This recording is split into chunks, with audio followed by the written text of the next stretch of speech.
पाकिस्तान का crypto currency के हवाले से इन्वॉल्वमेंट होना या लीगल करना, इसको इंटरनेशनल मार्केट में किस नज़र अच्छा, से अभी देखा मैं जा रहा बताता हूँ कि इंटरनेशनल मार्केट में है?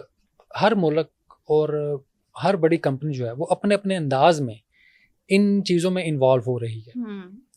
अच्छा, इन चीज़ों में सिमराजी के डिजिटल एसेट्स में इन्वॉल्व हो रही है। डिजिटल एसेट्स में इन्वॉल्व होना कैसा है, अब एक बेसिक कॉन्सेप्ट जो है वो क्लियर करना ज़रूरी है कि क्रिप्टो जो है वो खाली ट्रांजैक्शन का नाम नहीं है, कि एक जगह से दूसरी जगह पैसे भेजने का नाम नहीं है। ओके, बुनियादी जो चीज़ मैं है, अगला सवाल ये करने हाँ, वाली थी। कि खाली अगर सिर्फ इसका एक पहलू ये देखा जाए तो इसका मतलब है कि ये तो एक सिंपल चीज़ है कि वो एक मॉनेटरी यानी कि एक उसका एलिमेंट है। ये तिजारत अ, में भी आगे नहीं, इस्तेमाल हो ये सकती है। ज़ाहिर सी बात है, तिजारत तो उसी में आ जाएगी ना। ओके, तिजारत तो एक पर्सन टू पर्सन लेन-देन में या हाँ, तिजारत में ये सारा कुछ उसमें आ जाएगा। ऑलराइट। अच्छा, उससे हट के इसके ऊपर क्या हो रहा है कि ब्लॉकचेन्स जो हैं, ब्लॉकचेन का मतलब ये कि एक पब्लिक लेजर है, डिजिटल लेजर, जिसकी मैंने आपको बात की कि उसके ऊपर कोई भी ट्रांजैक्शन हो रही है, अगर मैं आपको कुछ भेज रहा हूँ या आप मुझे कुछ भेज रही हैं, वहाँ पे हमारे नाम शायद ना शो हों, लेकिन वॉलेट नंबर या वॉलेट आइडेंटिटीज शो हो रही होंगी कि फलां वॉलेट से फलां वॉलेट में कुछ जा रहा है, डिजिटल करेंसी।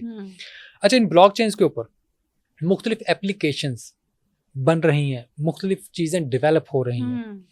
एक बात हम करते हैं वेब 3 की। वेब 3 भी इतनी ब्लॉकचेन्स के ऊपर डेवलप हो रही है। मसलन अभी तक हम लोग वेब 2 को यूज़ कर रहे हैं। जिस तरीके से हम ये पॉडकास्ट रिकॉर्ड कर रहे हैं, ये यकीनी तौर पे वेब 2 के प्लेटफॉर्म्स पे जाएगा, यूट्यूब पे चला जाएगा, फेसबुक पे, इंस्टाग्राम पे।